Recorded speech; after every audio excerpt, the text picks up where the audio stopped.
going to class every day, doing homework, being obedient, being disciplined for all of those years. Yeah. Just to get to this point and be like, this is what's going to happen to you. You sure you want to go through that? I didn't know I was triggered. Um, and I told my sister that this would never happen again, that I would go to therapy because I believe the best apology is change behavior. Absolutely. So I was like, "Are you available on the 13th at 6:30?" She said, "I'll make myself available."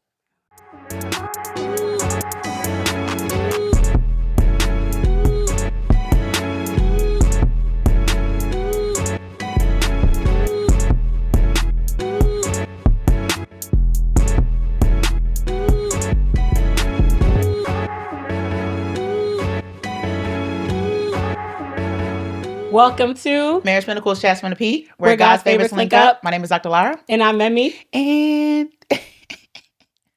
I'm laughing because this Marriage Pinnacle, but like obviously y'all can see who I'm sitting next to. And we gonna get into that. But this Marriage Pinnacle, Chats from the Peak, and here we talk about all things healthy relationships, love, marriage, and everything in between. And we do that from a clinical lens, a cultural lens, and a little bit of life experience.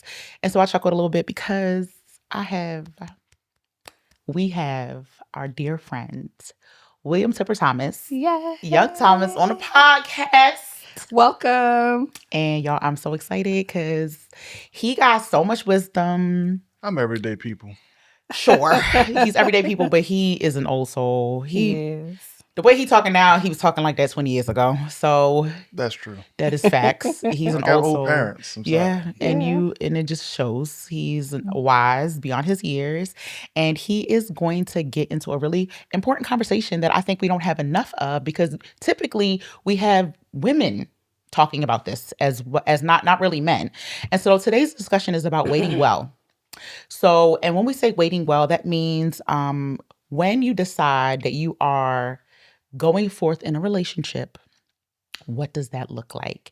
And then what do you do to kind of prepare yourself for said relationship?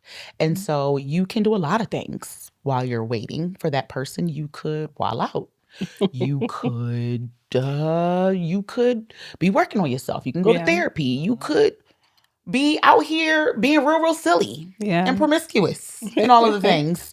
And so when we say waiting well, it looks like intentional work behind the scenes, hard work, and all the things. And who better to talk about that than Mr. William Tipper Thomas?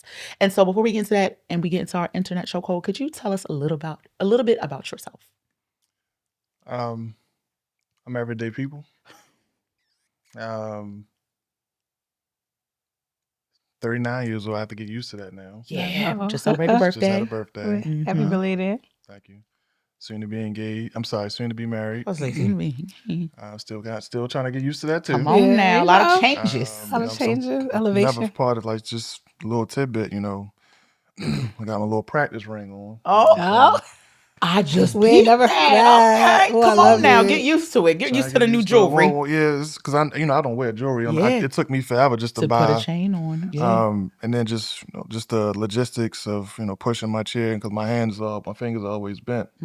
So just getting used to it and pushing my chair and seeing how it feels against my chair and transferring from the car to the chair, et cetera, et cetera. So it just. How they say practice make perfect. I think perfect practice makes perfect. So me trying to Tip, this one thing we want to do here. When we like something, we want to hold on to it, baby. Oh, wow. Okay, we want to hold on to it. So can you just say that one more time? We grew up. They say practice makes perfect. I've amended that to say perfect practice makes perfect. So love that. I didn't want to go into it knowing that this was going to be on forever and not necessarily preparing myself for this physical piece. Cry already. I ain't bring no tissues. I ain't think I was gonna cry. Not I know today. this Jesus. Was not the point, but Lord, Tipper Thomas, what you doing to me? So that hardworking gentleman, halfway wholesome Christian young man, advocate, mentor in my community, problem solver, just trying to make it happen just like everybody else. Yeah. And you were doing that. Amazing. He's also an engineer. He's also a CEO. He's also a speaker. And a Morgan State Bear. Gotta add that. Lara wouldn't have said And a Randallstown Ram. I'm everyday people. He said, forget all that. So all of the things. Tip is a well-rounded, just again, breath of fresh air and someone that got sense. Mm-hmm. Got sense. Okay. So like we do on Chats on the Peak, we going to get into a little icebreaker. And so we got a little bit of truth or trash. Mammy, go ahead, because you already looking over my way and I don't even like it. So we are all Baltimoreans here. Why you gotta give context? The first question is truth or trash. Are the Steelers the best? The Steelers are the best Trash. team in the AFC North. Truth. Trash. Truth. You just said Steelers, and I need to hear the rest of the question. Trash. What's the ranking right now? It doesn't matter. What is the ranking right now? It's not how you start. Oh, it's not how you exactly where we are right now. Because in the NFL, as a former athlete before my injury, who used to play that particular game, right? I've been in a game or two where you started, they kick it off, I kick it off, and they might have ran it back right off the gate. You know we what down I mean? 7-0 before we even touched the field. Look at that. But I done been in plenty of games where that happened and we still won. You come back. So you got to keep playing the as game, it baby. stands. What are we? 1-6, 1-5? 1-5. In 1-5. We coming point back in time. Mm-hmm. When Who three is- of those where Lamar was not playing. Exactly. Always. Exactly. We always got excuses. That's what y'all do. It's not an excuse. That's the reality Next of the question situation. Thank you. is Obey goes on everything. Trash. Really? Trash. You're not an Old Bay Absolutely boy? not. No. I am. Don't get me wrong. But no, as much as I love Old Bay, let's be real now. So what do you keep it to? I'm not putting Old Bay on a Philly cheesesteak. That's crazy. Ooh, I'm not doing that. Actually, I'm not doing that. No. put a little bit, Not a little bit of Obey on there. You could. A I'm not. sprinkle. Chicken and seafood only. Yeah, That's it. As So someone not who even cooks, No. Yeah, no. Someone who cooks regularly. Yeah. Smoked meat, grilled meat, fried, everything. Yeah. I'm not putting Old Bay on beef. I'm that's not putting right. Old Bay on turkey.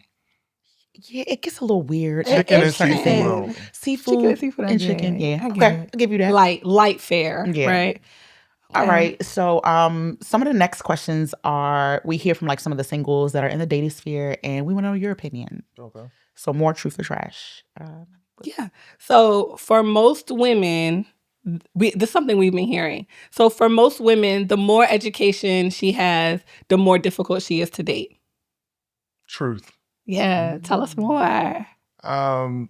Unfortunately, the accomplishments of a lot of, in my experience, I'm just speaking for myself, Yeah. and those that I've witnessed, the guys I've witnessed up close, and even some of the women I've witnessed up close who are single and out there they lead with their accomplishments more than anything. And it can be a turnoff because it comes off as, to us, it's like, okay, who are you without those accomplishments? Like an armor. Because Yeah, fact it of is the matter normal. is It's a there badge of honor. are people who are well accomplished, but they're still horrible individuals. Yeah. Look at your Right. president. Yeah.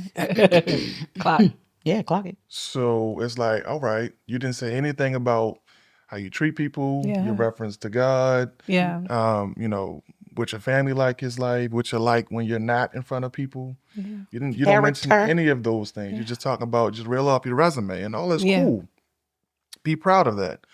But at the end of the day, who are you without? Yeah. Did that make you, or was that a part of you? Yeah. So, and I think that's a big turn. That was a big turn off for me when I was in those dating streets. When you was, because I you was. not. 'Cause you not. Mhm. That's a good one. I love that. That's Tip. I love it. that. Okay. So we also we're not going to say that we see it, because again, we also recognize that we live in a very different part of the world. I feel like the DMV is just different in the fact that you do see a lot of educated men and women. Mhm. Our circles, like we obviously are talking in our circles, we all went to college, Right. we all are professionals. And so a lot, or if not majority of the people that we are around typically are of the same kind of status, if you will, Correct. right? And so Yeah. this is not applicable to everyone. But the next one is, a lot of men aren't providers anymore. Truth or trash? I'm going to say trash. Mm. And I'm going to say that because I think the definition of provider has been misconstrued or warped to solely be about financial provision. Mm, If that is your thought of provision, then in my humble opinion, you don't know what a provider is. All right.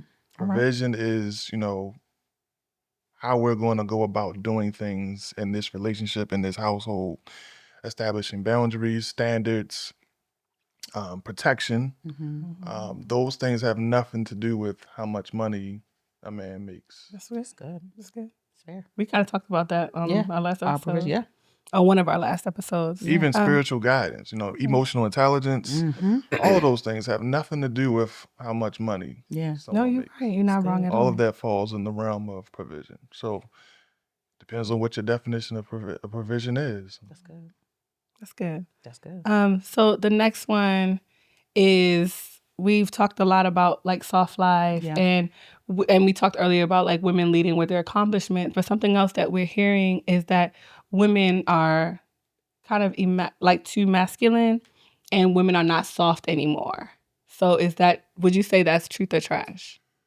I would say truth, but with merits. Okay. Because things aren't the same as they traditionally been in our parents or grandparents, a day and age to where gender roles were specifically that, gender roles, because of how society was at the time. But now when you have, women who are taking leadership roles, and whether it's, via job or within the organization, those characteristics are traditionally masculine type characteristics. And, women have stepped into those roles and performed well. So to some people it come off as they're masculine, or they're not, they're not soft. But, and even in a lot of situations, including, my own personal story, my mother, raising, 6 children, she had, and 5 of us being boys, she had to have, masculine, some traits too, especially when we were younger, moving to Georgia and all the things that we experienced down there, and having to protect, with, no male in the household, with me being one of the oldest and having to take on those roles. It was still certain things that I just couldn't do because I wasn't of age. That she had to do and perform because, she was the adult, and that's what the situation called for. So, you have, examples out there of women who are raising, families by themselves, who have to play both roles. Yeah. That leads to, masculine energy, and not allowing just anyone to come into her circle or the circle of her children's circle, and then having to protect when it's not naturally her role. It's a role that she's been forced into. So, I mean, in most, I wouldn't say most, in too many situations, that is the case for a lot of women. Yeah. So it's truth, but it's also with merit. Like explanation. Yeah. That's really I good. love that's the asterisk. Yeah, that's true. Okay. And our last one, I didn't know these were going to be so deep. Yes, I do. I think it's tip. Because it's tip. Yes, Yeah. It's low-key says a tip. Yeah. I'm everyday people. Everyday people. Everyday people. Everyday people. Everyday people. We're going to karaoke something Yeah, every that's time. that's the theme of the episode. It is, right?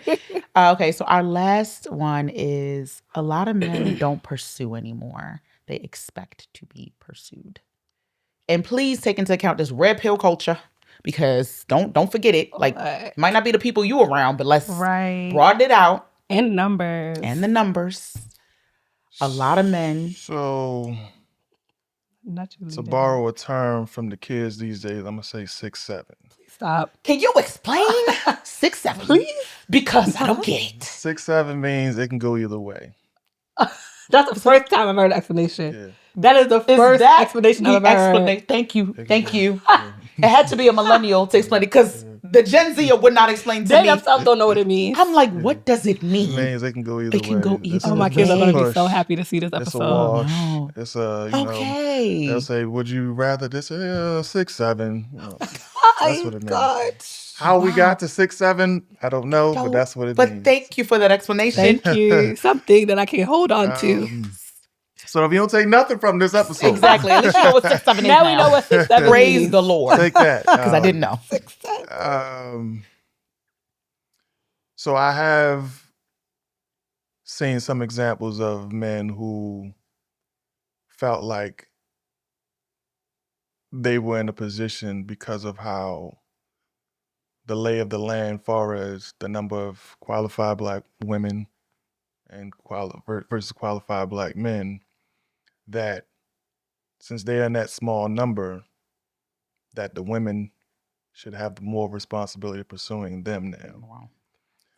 Wow. But I also understand and have seen how there's this new culture or this new trend or thing, whatever we want to call it, that has been established over the last couple of years of women vehemently expressing the fact that they don't want to be approached or pursued. Like catcalling, stuff like that. Not even just catcalling, but just trying to engage in casual conversation. Okay. Like, don't try to talk. All I heard, I used to see it all the time. Don't try to talk to me. I'm at the gym. Don't try to talk to me. I'm at the grocery store. Don't try to talk to me at the bar. Don't try to talk to me at church. When I'm Don't try supposed to talk to you, girl. Exactly. So when is Where somebody? can we talk? Can we talk? No, we can't. No, we can't. So it's like this messaging or this narrative has been put out there so much. It's like we'll just keep to ourselves. Yeah. And if it happens through, friendship introduction or happenstance or whatever, that's just what it is. But and then I've seen early when I was, going to clubs or whatever in my early 20s that, a man will walk up to a young lady or a group of young ladies and they will just play them just because they could. Yeah. So not really understanding all the courage that it took to do that in the first place. Yeah. They just dismissed him for the smallest thing. Oh, I don't like his shoes. Yeah. We talked about that a couple episodes ago. Yeah. You can buy new shoes. Yeah. So it's just the smallest things like that. It's like, what's the point? Yeah. If all we're hearing is, don't approach me here, don't approach me there. And when someone finally does, they get dismissed for the smallest reasons. Also taking into the account of the numbers disparity, qualified numbers disparity. It's like, why should they? Yeah. I'm not saying that's what you should do. Yeah. But I understand the arguments. Yeah, you're being realistic. And I think I think we talked about it on the episode. Like when we were younger, being girls in the same environment, you're talking about not really realizing what it takes for men to get rejected multiple times. Yeah. Because it was normal to be in a club, be like, ew. Or like a boy walk up on you and you just be like, gross. Yeah. Y'all know y'all, right? It's enough. It's enough. Y'all know I know y'all, it's right? Enough. Not the polished adult versions. Not polished adults. Mothers and wives versions. I'm talking about the undergrad version. The undergrad. The high school version. All right, it's enough. It's enough. So I'm just saying. Let's not go there. Please, let's move on. But it is interesting hearing men's perspective because it was nothing as a young girl to just be like, boy, if you don't get on my face, but not realizing that you planting these seeds for these men to get older and be like, hey, I've had enough of the rejection. You want to talk to me, you're going to have to come to me. Yeah. So. Or not even just that you have to come to me piece. It's just that a lot of men are finding peace in just doing their own thing. Yeah. Facts. And when you say doing their own thing, you mean like being single? Being single, and enjoying and doing their own thing and being single. Enjoying, not necessarily being promiscuous or anything like that, but just enjoying the fruits of their labor that they worked hard for. Yeah. It's a bit of selfishness in there. It is. Just being completely honest, but I feel like everyone's entitled to be selfish. I want to put a pin in that because I want to bring that back up during like when we get out of into our question. Yes, because I do think that I would love to know more about that. All right, so Tip, we know you again, somebody who's known you since high school, college, and been able to see the life's ups and downs and all of the things. But can you walk us a little bit through your life story? How you I've called you an old soul like 50 times because you really are. But can you tell the people a little bit about who you are and however abbreviated version you want to give us about the man that we see today? Ever since I was younger or old enough to be aware of my surroundings, I already knew, I had a sense of, who I wanted to be and what I wanted to do when I got older. And I, put myself on a personal path to accomplishing that. About the course of life, you make plans and you learn to put them in pencil because changes are going to be made. What Mike Tyson said, everybody has a plan till they get punched in the mouth. I say it all the time. Right. Yeah. You know, setback after setback, things that are done to refine you into, what you say you want to be. Be very, very careful about what you say you want to do, because once you put it out there, things are going to come your way that are going to shape you 100%. into that. And when I was younger, I used to ask, like, God, why don't you just tell me what you want me to do, and I'll just do it. And I'll Like, just do I it. ain't got to go through all Yeah, I don't gotta go this through all these trials rigmarole and and all that. Rigmarole. You know what I mean? The fact of the matter is, if he really said, I need you to go through this, this, and this, would we really sign up for that? That's good. Like, if you told me, just to give you a little bit of background, if you'd have told me at 16 years old what would happen to me at 17 and what I would not be able to do as a result of that, I wouldn't have said yes to that. Who would have said yes to that? I was Yeah. 16 years old. I wanted to play college football, follow my father's footsteps, who played for Morgan in the 60s. He basically went undefeated his entire career at Morgan. His team in 67 was invited to the first integrated celebration college bowl. Before then, it was a white school versus white school only bowl. And this time, when they invited Morgan, it was the first time an all-black school played an all-white school, and the all-black school had the same accommodations as the all-white school. Not just since 1967, segregation, all that type of stuff. So their hotel was the same level as the white school's hotel, and Morgan did their thing. Wow. So my nickname Tip, that everybody knows, comes from Morgan football. My father's nickname originally, because he used to walk and run on his toes, and he used to tease him about, were you tipping off two names? A lot of times he would like appear and disappear at the same time. So when he would just pop up, they'd be like, "Where you come tipping off from?" Wow. So as a baby, I walked around on my toes too. With me being William III, the nickname carried over. So that was it. And then growing up across the street from Morgan, and seeing, black kids go to college since I was little, um, that was what I wanted to do. And then if you told me at 17, 16 years old that that was going to be taken away from me after I've been working for 16 years, and I think about that, all of the decisions that went into it, right? Going to class every day, doing homework, being obedient, being disciplined for all of those years, Yeah. just to get to this point and be like, this is what's going to happen to you. You sure you want to go through that? I wasn't going to say yes Absolutely would. not. to Nobody getting shot would. twice and they're paralyzed Yeah. and not being able to pursue my lifelong dream and, continue my father's legacy of playing football for Morgan. I wasn't going to say yes to that. So we have to go through things because that's what's needed. God allows what he hates in order to accomplish what he loves. So going through, all of those experiences, and even, after my injury, and not having a example of what to look up to from a wheelchair standpoint, and how to go about navigating life and what resources were available to me, and you can do this, this, and that. None of that was provided to me when my injury occurred. I had to figure it out. So all of those experiences, has led me to where I am today. And it's interesting. I had a sort of an epiphany a couple years ago when I started actually promoting myself as a speaker. For a long time, I would tell my story and tell my experience, and it was just something I did because people requested it. And then I had an experience in D.C. after speaking at a promotion ceremony at Cesar Chavez Elementary Middle promotion ceremony. A young lady, Al, sort of kind of cornered me in the parking lot. And mind you, we in Anacostia, Southeast. So you like, hold on. He said, hold on now. Give me I've seen 50 this feet. movie before. Give me 50 feet. Back up. I've seen this Back story up. before. And she, she let me know she was just like, basically like, I got twin sons that promoted today.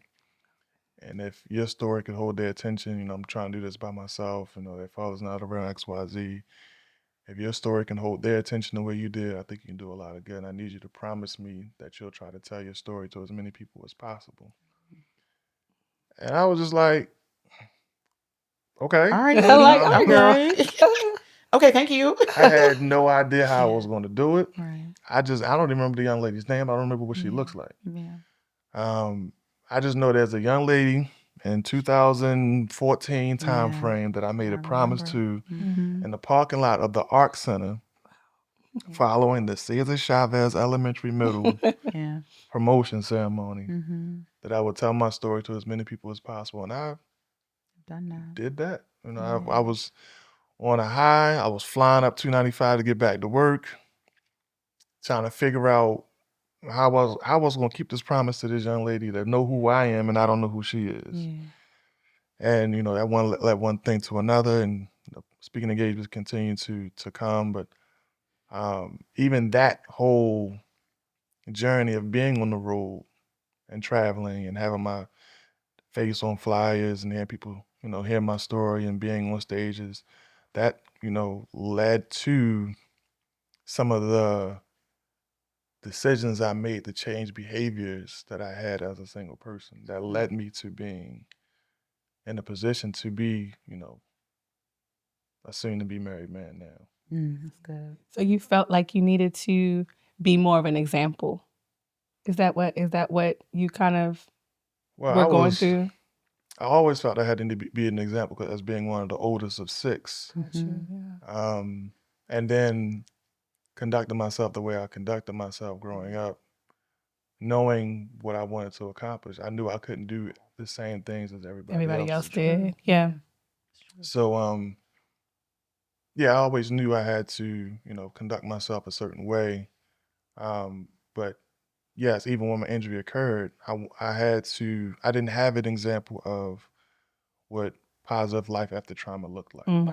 Everybody that I saw in the movies or even in real life that were wheelchair bound were panhandling at the light, asking for, you know, change, or, you know, hanging out in front of the liquor store, asking for people to, you know, buy them something to drink. Maybe they were military veterans who, you know, didn't get the support they needed when they got home and they were just trying to survive. But I knew I didn't want any of that for myself. So I had to create what this example looked like after injury without, you know, turning to substance abuse.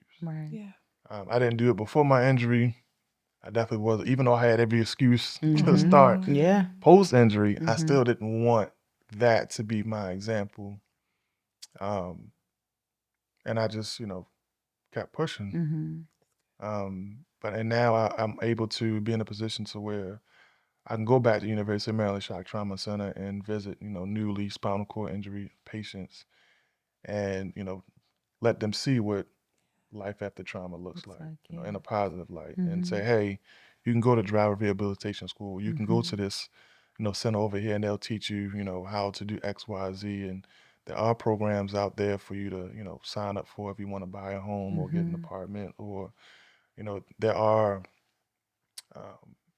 opportunities out there for you to live your life if you choose to, where none of that was provided for me. So I am still being that example to other people. And it comes with a lot of responsibility, a lot of stress. I'm sure. And then being a mentor to young adults, not young adults, to youth in middle school, either with the engineering route or violence prevention route. And then not even just being an example to them, but also to their parents as well, right? Absolutely. Because say we're out at a happy hour or something, and I haven't had 1, 2, 3 minutes to drink, and I'm in there wilding out. Yeah. And there's somebody looking at me like, That, no, not even that. It's just like, yo, tripping. yeah. And then you go to school the next day and pick up your child from a mentoring program, and it's me. Yeah. Like, wait. I know You're not mentoring my child. I know No, you're not the one mentoring my not. child. So it's a big burden of responsibility. It is. In multiple phases of life. Absolutely.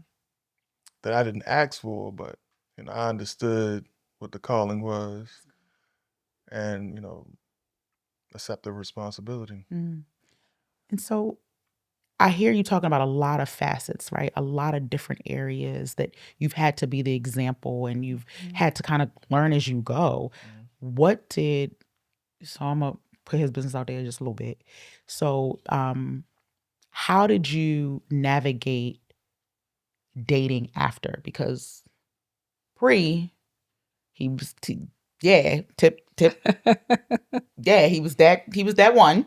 So how did you feel like you navigated it, especially not having an example? How did you now navigate dating after your injury? I navigated it as best as I knew how, because again, there was no example of how to do it, right? And then considering all of the things that I had to deal with internally, without necessarily having anyone specific to talk to who would understand what I was feeling and going through at that time.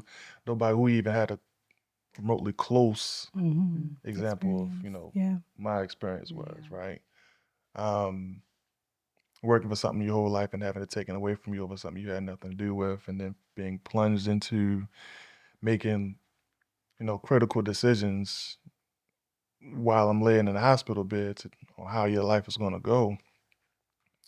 And then, having the feeling and the memory and the experience of having your body go numb, and then having the feeling, experience of it come returning back to you. A lot of my behavior, especially with not being able to rely on, substances, or not really understanding what my only true outlets were, especially before my injury, was football. And being emotionally immature, there was a bit of promiscuity there. One, because of the feeling that it was not a possibility for me. Right. You know what I'm saying? That having a sex life or a love life that was, and then not even being able to be actively involved in it in certain ways, and not even being able to feel it. So when it came back to me, with the experience of having lost it, some indulgements. Yeah, and I feel like that's real. And I feel like that's indulgements, That's real. took place. And then That's real. with the common assumption of people who are, who have disability, who are wheelchair bound, is that you can't. Yeah. A lot of questions were being asked. Of course.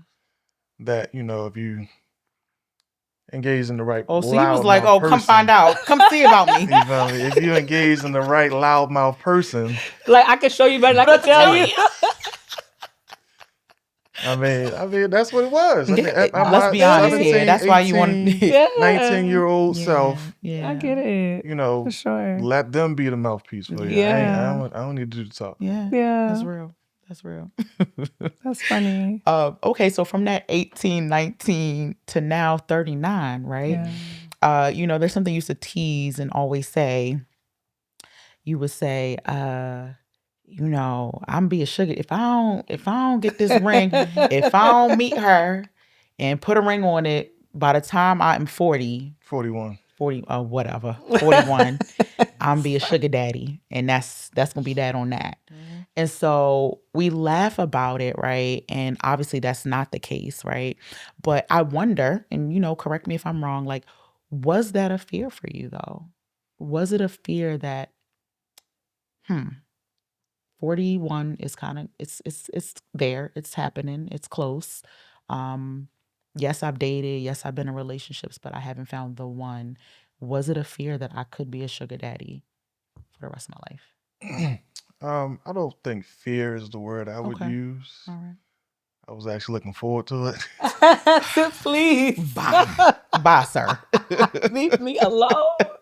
Looking forward to it. Looking forward to what, sir? I was looking forward to Pastor. What was you looking forward to? Look, I was looking forward to, hey, look, I gave it, because before. Come here, baby girl. I had my lingo, my one-liners, and I tried them too, and they worked. Tested and approved. Tested and approved. I'm trying to tell you. Engineer through and through. I was legit, and God knew I was serious. That's why He, sent my fiance, because I was dead serious. And people was like, "Why 41?" because my father was 41 when he got married and had me. So I was going to at least give myself, again, trying to be like my father. I was going to at least, stick it out as long as he did. And if it didn't happen after that, then that's what it was. But I was dead serious. And God was like, no. No, you're not. I have different plans for you, my son. Yes. We're going to go ahead and give you the courage to say something to this one. Yeah. And crisis averted. Praise the Lord. Praise Get the you Lord. off the streets. Get him off the streets, please. So you said it wasn't fear. So what would you say it was then? It was a real possibility. That, because it was just like, at that moment, I had been serial dating and, trying to do all the things, put yourself in position, work on yourself, join the organizations and do the networking thing to find your person. And, I met some and dated some really quality people, which just for one reason or another, things didn't work out. And it was just like, okay, at this stage in my life, probably like 37, 36, 37, most of the, I don't want to say qualified because qualified is subjective, but most of the people that I was attracted to, Yeah. There we go. that's a better word. Most people that I was attracted to, because there were plenty of young women who were quote unquote qualified that I just wasn't paying no mind. Right. Yeah, for sure. Because I just wasn't attracted Whether to it's for them. you. Yeah. Not that they weren't attractive, But they to just you. weren't Yeah, attractive to to you, me. for They sure. just had what I So was it's like, looking for. as you were getting older, you saw the pool getting smaller and smaller. And the pool smaller and smaller for what I was looking for that didn't have children, that hadn't been married, and all those other things was extremely small. Yeah. So it was either be a stepdaddy or a sugar daddy. The sugar daddy. Yeah, choose 6, 7. Right. Look at you. You go get either me. way. You You got feel me? it. You go either way.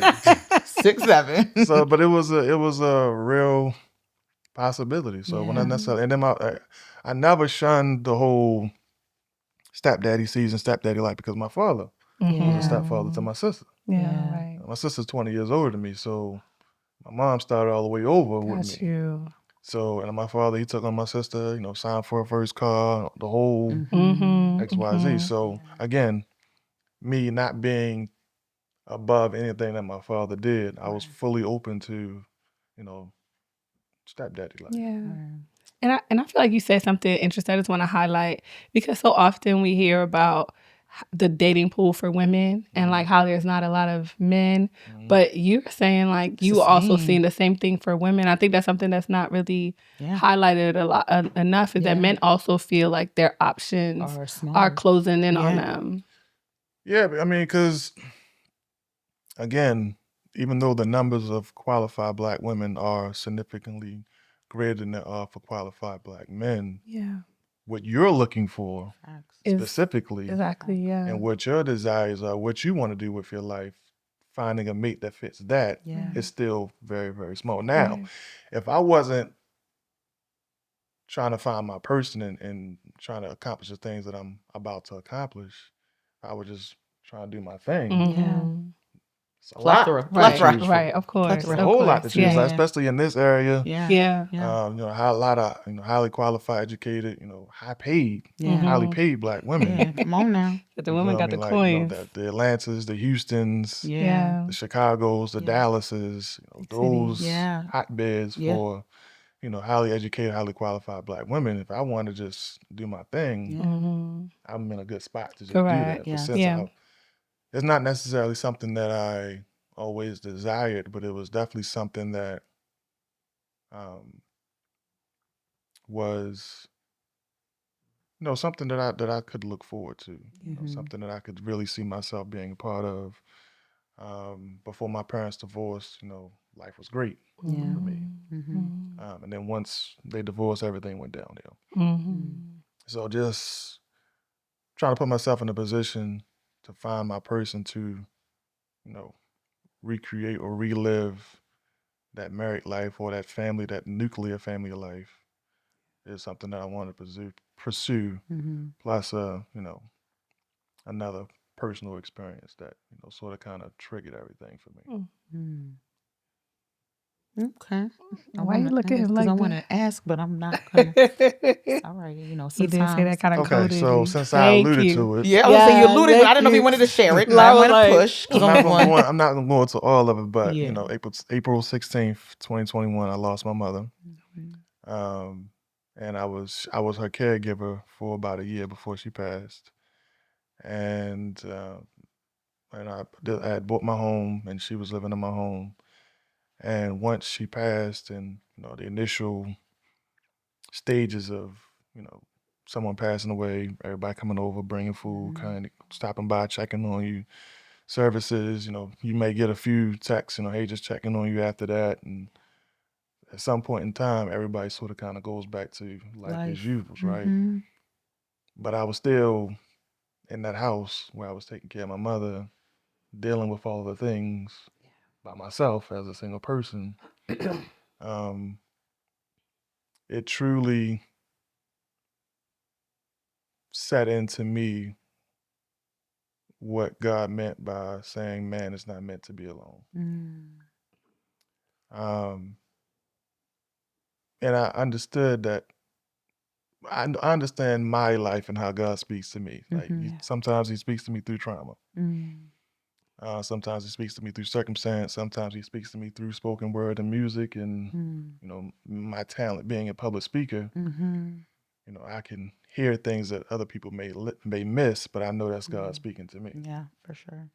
And in that situation, he spoke to me, and it was just like, okay, I get it now. Yeah. I was quite okay with, Yeah. stepdaddy life, maybe even chugging toward my sugar daddy life. And then, this experience happened that everybody goes through. It was just my turn at the time. Right. It was like, okay, I get it now. So and then the other thing for me was because I grew up in a survivor's household, and then I literally had someone try to take my life, and then I had to rebuild my life up from scratch. Everything was survival for me. Survivor, yeah. Figuring out with my injury, there came a different layer of things that I need to figure out on my own, which I alluded to earlier. Moving from place to place, apartment to apartment, trying to get more accessibility. When I finally bought my home, that was really like the last block of the foundation for me. Yeah. Because I had my education, I had my career as an engineer working for the DOD. I had, established, my church life, my community life, all of these things were already in place. The only real thing that was left for me to solidify was my four walls instead of apartment walls where I could get a, new lease and my foundation established was like the last brick for me to be like, okay, I'm secure with this experience of, my mom passing and me understanding that, man wasn't meant to be alone. Now I can legit give myself a shot at trying to really find my person. Like, I had dated all of the times before, situationships, flings, all that type of things with, women who were of quality. It's just that me being in my own trauma and trying to survive it, I knew I needed to have certain things established before I could really try to give myself over to someone. That's good. Without even having myself established first. That's good. Yeah. So before I tried to, take on somebody else's problems, I still had to, figure out my own. Yeah. It I'm hearing a couple of things, and I'm sure we'll get into it as well. But how you are a believer, and that's something that you are open about and loud about. What role did your faith play in your waiting season? Because, like you said, there were great women that you dated, and I'm sure any one of them could have been, but what made you, or how did faith intersect when you decided to wait and then now decide this is my person? Probably a couple of things. One, I had an older cousin, Jimmy who was my age now. He's 6 years older than me. and it happened for him. He found his person. They were the same age. They got married. Had kids back to back. So the example again, worth of example, was set for me that all right, even though pushing 40 is still possible. So I just knew that now that I know that it's possible, Right. I can work towards it. And that led me to, even before the experience of losing my mother, I still did things to prepare myself for, just growing into the older man that I wanted to grow into, which also would have benefited the husband and father that I could have grown into as well. Yeah.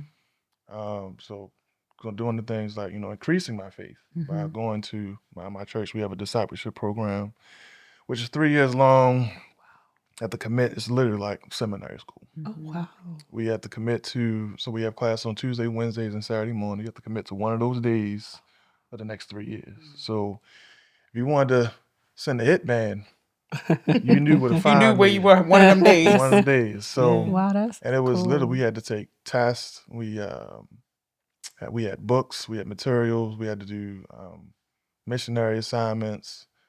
And if the test was structured, like we had to learn scripture and know them by heart, and we had to write it out in the test. And if you missed one word, you got the whole thing wrong. Oh my God. So I mean, it was like legit. Wow. Do they accept people that don't go to the church? Because I've been looking for a seminary. Well, This girl. this particular program, looking I want for to. something. I want to go to seminary so bad. This particular program, you had to be a member of the church. Okay. And then after that was leadership school. All of this prepared me and increasing my faith and, giving me things to pull on during my season of waiting. And this was before I even went to therapy. You already know that was coming up in there. Right. So this is before I even, so I got my spiritual foundation solid. And then I had another experience that really, again, trauma that led me to be like, all right, now you need to get your mental and emotional foundation set. And that's what led me to therapy. We always But it was a gonna lot of seek therapy, self-awareness, me understanding where I was and not necessarily knowing all the steps that it would take to get me to where I wanted to go, but I just know I need to take one. Yeah. And that first part was going to discipleship because as being a speaker and being out there on that road, I saw some things that I could have easily indulged in. Yeah, I'm sure. And the worth of example, again, one of the guys who my mentors in the speaking game, who is still out there now, on the radio. He can get on CNN, BET, he can get on all these shows whenever he wants to. He was one who first started me, like, you need to do this, this, and this. If you want to promote yourself as a speaker, he told me his experiences when he was first starting out with no example and some of the things that he fell into. And I was like, yeah, I can learn from your experience just fine. I don't need to make my own. Exactly. I don't need to have my own. Right. I know that's right. And I, having the benefit of an older cousin who played in the NBA for, 10, 11 years. And hearing his experiences out there on the road as an athlete and even as an activist, and then seeing some of those things for myself via him and then my own experience, it's like, yeah, I need to get a little bit stronger to resist some of these things and further solidify myself. So we are therapy girlies. We love hearing that people are actively doing the work and going outside of themselves, going outside people that know them and going to licensed professionals. So I just wanted you to share with us, what was some of the best advice your therapist gave you that like you held on to? I don't know if it was the best, but this was definitely something that came to mind right away when you asked the question. So I started therapy a couple months before my mom passed. It was almost like I had this experience between me and my sister. I took something out on her that she didn't deserve, and I didn't know where it came from. And memory jogging for something for work, to report to my boss. I was like, because me and my sister, we don't have those type of blow ups, right? Even though she's 20 years older than me. I was like, wait, because it happened the same day. My trigger and my blow up with my sister happened the same day, like within 2 hours of each other. So I was like, okay, that's why I didn't know I was triggered. And I told my sister that this would never happen again, that I would go to therapy, because I believe the best apology is change behavior. Absolutely. And I just couldn't help but think, like, all these years, almost 20 years into my injury, because it was related to my injury, how many things did I take out on other people who were innocent, and I didn't know I was taking it out on them. And I was like, yeah, I'm never doing that again. So I went to therapy to finally address my injury. So that was your first time going to therapy after your injury? Oh, wow. When I was in shock trauma, they tried to send a therapist to my room, but I wanted nothing of it. Yeah. I had a new goal, a new mission in mind, which was, whether I was walking or standing, graduating from Morgan was still attainable. So that was what the new focus was, because ultimately every athlete's supposed to go to college to graduate. So that was what my new focus was. Let me just get to Morgan. Let me just get to Morgan. Let me get healthy enough, get to Morgan. I don't need nothing else. I'm locked in. Yeah, yeah. So I didn't want to talk to her. And then once I got to Morgan, I was so busy doing all the things. Yeah. Trying to learn engineering, and the highest math I took in high school was algebra 2. The highest science I took was earth science. So I didn't see physics, chemistry, calculus, any of that until I was a Morgan student. Competing against, the poly kids and the city kids. I know that wasn't easy. It's all good. I mean, it wasn't. The fact of the matter, It's all good. Ramsden was a school for mass communication. Yeah. On top of my injury and having to navigate and learn all that stuff, I was just in a whirlwind of experiences trying to figure it all out and still try to live in the moment and have a normal college life just like everybody else. I didn't have time to do any of it. Joining my fraternity, running for Mr. Morgan, like all of the things. It was just, let's get to it. Yeah. So I went, and I was able to unpack a lot of things. And then once the mom passed, it turned into grief counseling. Yeah. Did that for a while, and then I did another grief counseling session through my church on top of my therapist. And it was like, I'm gonna put you in this now. God was saying, I'm gonna put you in this now because you don't know what's coming around the corner. I'm gonna put your resources around you now so you won't have to go scrambling when you go through this. Right? Because the first time I went through that, when my injury occurred, I didn't have any resources around. Right? So God did me a favor. He always I ain't gonna put you through that again. Yeah. I'm gonna line your resources up now. Because by this time, I've been getting closer into the church. I've already graduated discipleship, leadership school, and I have a church home now. All of these things, I'm a little bit closer to God now. So he's like, all right, I've accepted you. You've accepted me. I'm gonna start laying these things out for you. And then I had that experience with my mom, and it was just like, okay. Yeah. And you Also, one more thing. please, I'm sorry. please add it. Even though I graduated from, that therapy program, and then once I started dating my fiance, I went back. Not because she's crazy, but Don't talk about my girl. Don't do that. Don't do that. You got me just a little bit.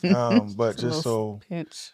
me understanding what I was about to sign up for. I wanted my emotional intelligence to be as sharp as it could be. And I was also stepping into a new role at work where now was no longer just a technical professional. I was also a manager, managing 10 people. 10 personalities, having to manage them all differently, translating that over to, potential household, managing her emotions and managing the kids' emotions, all within that realm of provision that I talked about before, right? Having that emotional infrastructure established within myself, I wanted to make sure my emotional intelligence, my emotional awareness, my emotional recognition was as sharp as it could be to prepare myself for something that I knew was potentially coming. That's good. So I went back, Yeah. second round, for something completely different than the first time. Right. So me being self-aware, understanding that I'm not always going to be prepared for everything, but as much as I can be prepared for, I'm going to try to position myself in that light. So not you talking about my girl though, but anyway, now that you brought her up, right, and talk us through this journey, right? So I would just say getting healed in different ways, like emotionally healing, right? And finding out the pain points and the things that you need to work up out of yourself, didn't know were things that were even in you, all of that, right? So talk to us about like how she became the one. She became that person for you. Um, And then, sorry, I want to add, I apologize, multiple questions, but you had talked about, I tried the dating sites and this and that and that, how did it happen? Like, where did she pop up from? So you brought up dating sites because you asked me before how I was dating post-injury. It was, including dating sites, it was interesting because when I got on the dating site, again, trying all avenues and things because correct. I was committed to this sugar daddy life. I'm trying to tell you, like, once I was locked into He it, was like, all right, go. it was I was not coming off of it. I want to be able to say I tried all of the things. I did everything. Try to check all your boxes. Right. Checked all my Check boxes. all the boxes. So don't nobody come try and convince me otherwise. Just the life I'm living, leave me alone. Got on dating apps, and at this time I was probably 18, 19, 17, 18 years into my injury. I don't hide my injury. Yeah. So, I post pictures, showing myself in the chair, XYZ. And when I first got on with Hinge and Bumble, I was getting the hits. You feel me? And having conversations, exchanging numbers, and got to the point to where we were trying to plan dates. And of course, I can plan a date. I'm a planner, plan events, etc. But I wanted to solicit input from her, whoever that her was, and just ask if there was any particular place that she wanted to go. And I always want to try this restaurant. I would look it up, and I'd be like, yeah, this place isn't accessible to me. What you mean? What do you mean? What I mean? This place It's is not not accessible, right? And it was like, well, what do you mean? I said, I'm wheelchair bound. Like, and they'd be like, what? And I was like, did you not look at the profile? The pictures? Swipe. All of them had. They saw your face, huh? That's it. That's crazy. Take a good look, baby. Take a good look.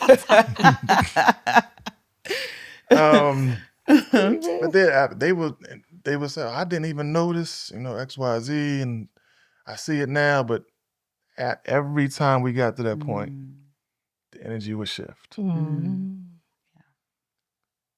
Conversation gets slower, drier, less frequent. I'd be like, all right. Yeah. And after, a certain amount of those, you get it, right? And then before, and even outside of dating apps, whenever I was, going to places and doing the things, I would come across in my experience, four types of women. First type of young lady I would come across, dating in the chair, she just wasn't with it. You just wasn't her type. Whether you was walking or standing, she might like light skin, wavy hair, right. It didn't matter. Right. The chair had nothing to do with it. Just not your type. It's not her type. Cool. Yeah. I ain't mad at that. Yeah. Right. Second type I would experience or come across would be the situationship, short-term lover, fling, cougar Not the Throwing a cougar in there. Like that. Hey, look. All right. Hey, look. Got love for the Cougars. Had love for the Cougars. No, I still got to go because she older than me. So I got love for the Cougars. Don't do You feel me? months. Please continue. She older than me. Please. I still got my Cougar life going. You feel me? Please. That everybody knew it was a temporary type Yeah. situation. Yeah. You know? So cool. It lasted how it lasted. Cool. Third type of young lady was the type of young lady who was like, I don't care. Right. Show me how. I'm with it. Right. Yeah. Right. Cool. Mm-hmm. The fourth type of young lady was the type who looked very, very like the third type of young lady, but for whatever reason, she would not allow herself to go there. Whether it was she knew she liked me. She knew I fit everything that she was looking for, but for some reason she held back. Maybe it was because friend circle influence. Maybe she thought that she could do better, or maybe she didn't want to deal with the commentary with her family and friends. Like that's the best she can do. Somebody in a wheelchair, despite the resume. Right. The resume long. Don't ever get it twisted. That didn't mean nothing to them. Yeah. And they looked and presented themselves very much like number 3. So it took a lot of time and energy and effort to figure out To differentiate the not really a 3. So I wouldn't say a lot of time was wasted because I did learn. right. But eventually Yeah. that's just what it was. Mm-hmm. So it was 2 different experiences on the dating apps. I get a lot of hits and then there was nothing. Yeah. And then in real life, all of my 20s and early 30s, dealing with those type of 4, women, it was just interesting. The first part of your question was what again? So, meeting wifey, like, how did she come to be, and how did you meet her? Yeah, okay. So dealing with all of that and my experiences and the type of young ladies that I met, I'm pretty experienced in all the different personalities and stages and places that people's are right now. So interestingly enough, when her and I met, it was in 2008. Oh, really? Well, yeah, I was at Maryland.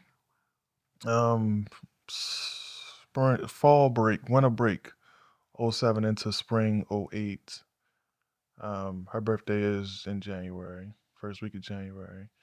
And a mutual friend of ours, his birthday is also in January.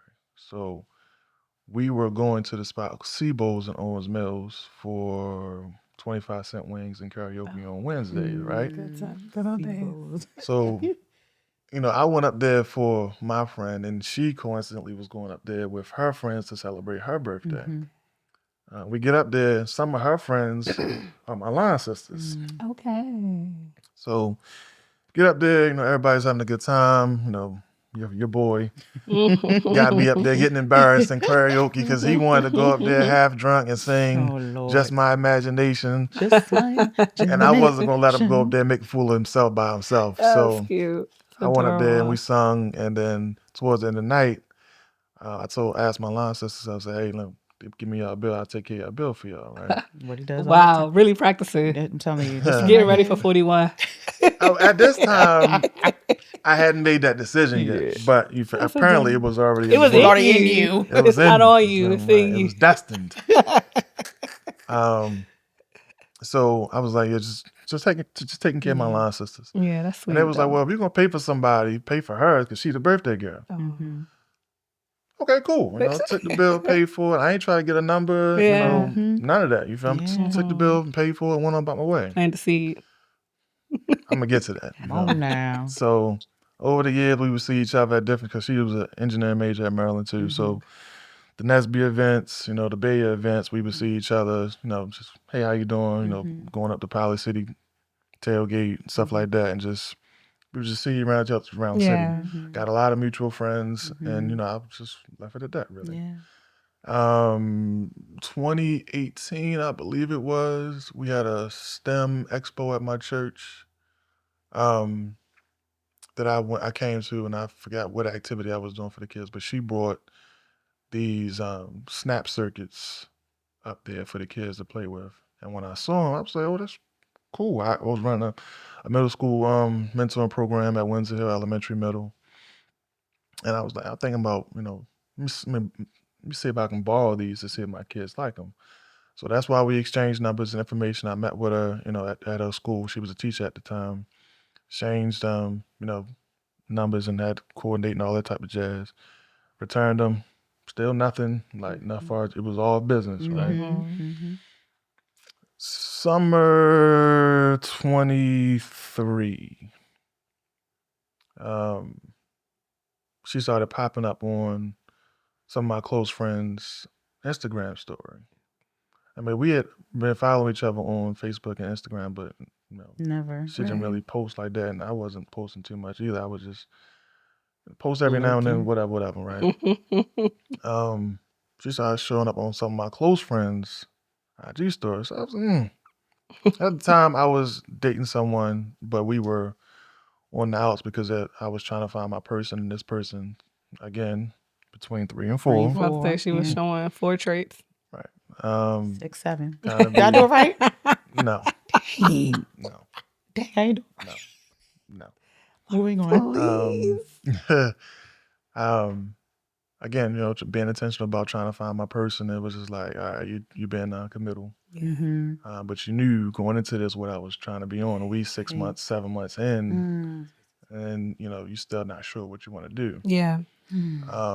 Which leads me to another decision. Reminds me of another decision I made in 2019. We can put a pin on that and come back to that. Yeah. So I seen it. I was like, okay. Then a couple weeks later, she was out with my line sister, and she said something to the effect of, "Y'all look at my friend. She's so pretty. She's so smart. Got that mechanical engineering degree." And then she sort of kind of panned Sound like to the backside, and I was like, wow. Wow. Not too shabby. Not too shabby. I didn't know Shorty was holding. I know that's right. Holding. I know that's right. So then I sat on again for a while, and I was like, all right, because I'm like, all right. I'm not going to say I knew she was the one, but signs were there. Yeah. Because I knew how she presented herself throughout the years, the reputation that she had, the friends that I loved that also loved her and spoke highly of her. Because I'd asked, the first friend, and she was like, I mean, to be honest with you, Tip, I think it'd be a good look. I think it'd be great for real. Yeah. I was like, all right. And then when I asked my line sister, I was like, is she seeing anybody? She was like, yeah, she is, but I don't like none of them, so go ahead, shoot your shot. Go for it. So get up in there. Yeah, she said, go ahead, shoot your shot. I don't like none of them. So I was like, so going into it, I knew she was dating other people, but I played ball my whole life, you feel me? Just because somebody playing defense don't mean you can't score. Come on now. That's all. Like, made the best man win, baby. Baby made the best man win. I've been playing competitive sports my whole life. So, I was like, all right. This young lady is of quality. You know how she presents herself. This could be it for you, right? Yeah. You know this. Fully understand that before you ask this young lady out. Right? Yeah. I finally announced my promotion on LinkedIn. Not LinkedIn being a thirst trap. This the part one of the parts that she won't admit to, right? She sent me a message saying, congratulations on your promotion or whatever, right? So I was like, Okay. Of all the promotions and things that I've done listed, she ain't said nothing, right? That was open door, baby. So I later found out my line sister already said something to her. Oh, so I put the bug in the ear. Gosh, she was already ready. So I'm sitting there like, why did you do that? I didn't already commit. I didn't even fully commit to even saying tell that you to the I was girl. sure. Right. Like now she didn't, it's expectation. Yeah. Right. So now I got this. She was like, I don't like them other jokers, please. Hurry up. She was like, I said, get him out of here. So I was like, all right, I said, thank you, I appreciate it. Is your number still XYZ? She said Mhm. yes. I was like, Mhm. all right, shit. Mhm. Mm-hmm. And I was like, all right, now I just got to think of, at this point, I've already decided, that I was going to ask her out. Yeah. I just had to figure out what that was going to be. Mhm. Scouring the internet, doing my research, talking to my homegirls, trying to figure out what the new thing is out there. Settled on the candlelight concerts I that like those. I forget what the organization was doing, but they was happening. Mhm. And I was like, the only thing they really had soon that was halfway decent was a tribute to Adele. Mhm. Oh, okay. I'm not the biggest Adele fan. I know what her songs that come on the radio, Mhm. but I was just hoping that the atmosphere, the thought put into it, even if she's not an Adele fan, she'll Yeah, somewhat it's still a appreciate good it. But yeah, it's a vibe, vibe. like a nice That's definitely vibe. a vibe. Yeah. Right, so I was like, all right, F it. F it, we ball. Hey, we ball. We both. So I hit up. I was like, I got straight to the point. I ain't get to do too much small That's talk because good. at this point I feel like she You already doing a knows nod. it's She potentially knows. Let's coming. go. Yeah, Right? yeah. So I was like, "Are you available on the 13th at 6:30?" She said, "I'll make myself available." I said, "Okay, cool. I'll be in touch. Yeah. In the Mhm. days coming with more details." I already knew what event I wanted to take it to, but I was like, I can't have it out and not feed her for real. The event was at 8:30, so I was like, "Are you available at 6:30?" She said, "Yeah, I can be." I was cool. Found a spot in close vicinity to the concert. Mind you, I didn't tell her what we were doing. Planner. Found a spot on the water, Mexican. It was a Wednesday. Tuesday, I figured Taco Tuesday, Taco Wednesday. Same Yeah, thing. same Same thing. difference. Girls, we love the water. I can get away with it. Yeah. you Yeah. did good. So, met on the water, had a good conversation, and I'm watching it. I said, all right, so we're going to head to the next part of the date. Took her there. It's as advertised. Mm-hmm. Pitch black, nothing but candles. Wow. Nice. It was a little cold in there, so she leaned in. Oh, did she? Yeah, that's a trick. Yeah, that's a trick. Take it to a cold place. That allowed for the touch barrier to Yeah, be, to be, you feel yeah, me? right. Respectfully, Respectfully. tastefully. That's you feel me? it. classy. You feel me? Come on. I got older parents. That's oh yeah. I got older uncles. You feel Gotta me? do the ha. Yeah, you feel all of that. So Wise. they probably played 12 songs. This violin band. She knew all 12 of them. Oh, did she? So she did like it though. Mm-hmm. Nice. Another sign. You feel me? Yeah. God. Like you're on the right path. Confirm, baby. Right? I Confirm. So- love it. I knew 4. I Enough. was just in there Vibing, vibing. vibes, right? It's me. Left that, to walk us to the car. This is the part I love to tell. She won't admit to this part. You feel Okay. me? Gave me a good night hug. She ain't want that night then. Oh, She ain't want that night then. That hug lingered. Oh, yeah. did She was it? like, It was long. it was long. Lingered. You were like, all right, girl. But now it's like 10:30 on a Right, Wednesday. right. Yeah. We both got to go to work tomorrow. You feel Yeah, me? So, yeah. actually, when we were at dinner, she brought up the fact that I paid for her 22nd birthday. Oh, so she remembered. I forgot all about it. Oh, that's so Wow, cute. wow. Yeah. I ain't know nothing, but I forgot You all about it. forgot You know all what I'm So saying? she never forgot. She never Wow. forgot. I love So I mean, it. she been on me for 15 years. All You feel right. me? Like, she was, Doing a lot. you feel The me? She seed, it was just germinating in there. Yeah. But She she was did cook with stalking that. me Low key. for 15 years. Low you feel me? key. She's not going to admit to that part. She's You not. don't have to, sis. But I We have the don't believe mic. him. You feel me? Got the receipts. I have the mic. I So was she was cracking on me for 15 years. You feel me? Okay. So here I we love are. that. Here we are. So when, I know what time is going, but when did you know she was squarely a number 3?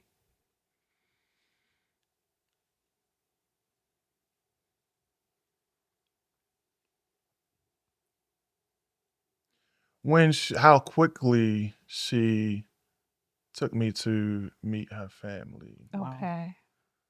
Most Wow. of her friend circle I already knew because they Yeah. were Yeah, my line sisters yeah. or Zetas. Yeah.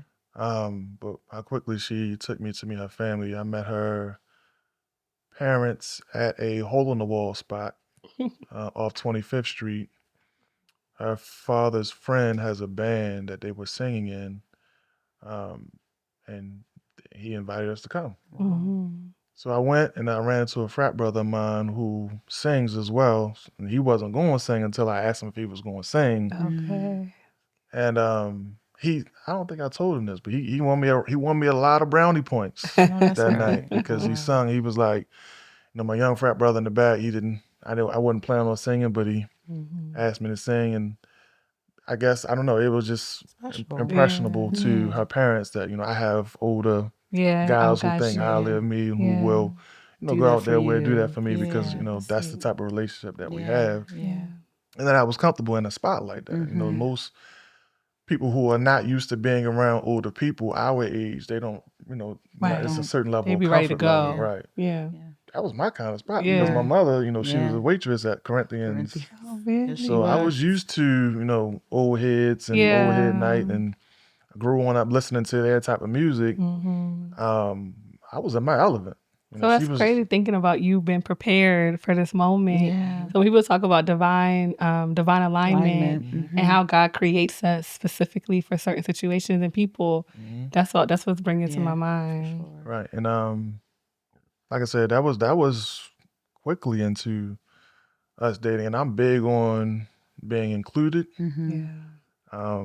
Yeah. Not even just including things that we have in common, but things that I have nothing to do with wanting to be included. And that was, one of the issues with a few of the others that, like I said, between the 3 and the 4, that, we would go out, had these wonderful dates that I planned and, do all the things. I would meet a friend here, a friend there, but nobody consistently. Integration, right. Yeah. You like to feel included and not other. Yeah. You know what I'm saying? It was just like, because I've been a solo act. At that point in time, my last relationship was 2013. Yeah. And then our first date was September 13th, 2023. 10 years later. You know what I'm saying? So that was 10 years of Singleness. And, preparing myself for, trying to date, trying to understand what I like, what I don't like, Yeah. how I want to conduct myself as a man in a relationship Yeah. versus just a single man. It's Right. two different versions of yourself. It should be anyway. Yeah. I didn't know I wanted to be included until I wasn't being included. And that was one of the things I learned through the dating process. And then when she did that early on, you know what I'm saying, I was like, okay, that's one sign. There's one definitive thing that happened that made me know for sure that she was the one. I haven't told her yet what this was because I just like playing games and I like keeping her on her toes. So I can't tell y'all that because I haven't told her that. Okay. But You can as tell us off camera. Tell us off camera. Tell us off camera. Yeah. Actually, I probably would because you were a part of that. You don't know that you were a part of it. Okay. Oh my But you were a part of gosh, it. You were okay. another example, or I'd rather say further confirmation in line with other confirmations. Yeah. But you know how we all have our rubric, our criteria, She checked all of the boxes and she checked one that nobody else checked. And all of my dating and cougar and situationship experiences, she checks a box that nobody else I've dealt with checked. For sure.